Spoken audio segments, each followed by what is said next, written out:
college will be paid for, and then you got to get on it. Anderson Cooper is getting real about how much money he plans to leave his son, Wyatt.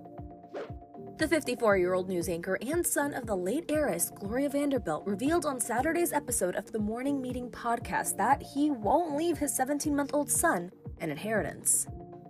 I don't believe in passing on, huge amounts of money. I don't know what I'll have.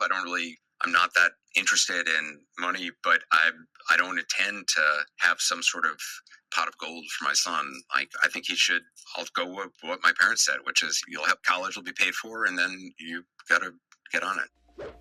The CNN anchor welcomed his son via surrogate in April 2020 with his ex, Benjamin Maisani.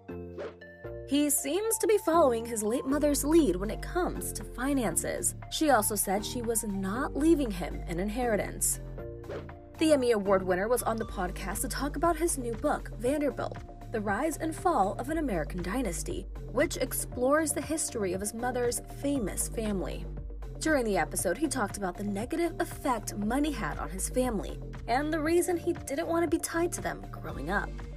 Realized early on, no good can come of having this Vanderbilt association. I was very glad not to have that last name. I was very glad to have the name Cooper. And I just never talked about the Vanderbilts. I would go out of my way when I met people to not have them find out who my mom was right away.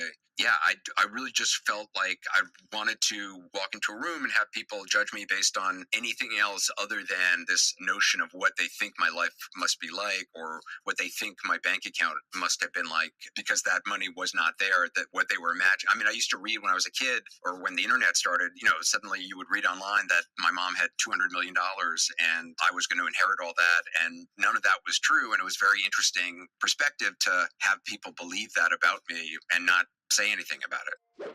While on the podcast, he was also asked if he was afraid of losing his money. No, because I grew up watching money being lost and knowing it was being lost. And from a very young age, I was very aware of, this is not me. This is something my mom has, or this is money my mom has, but it's not money I'm going to have. And I need to forge my own way.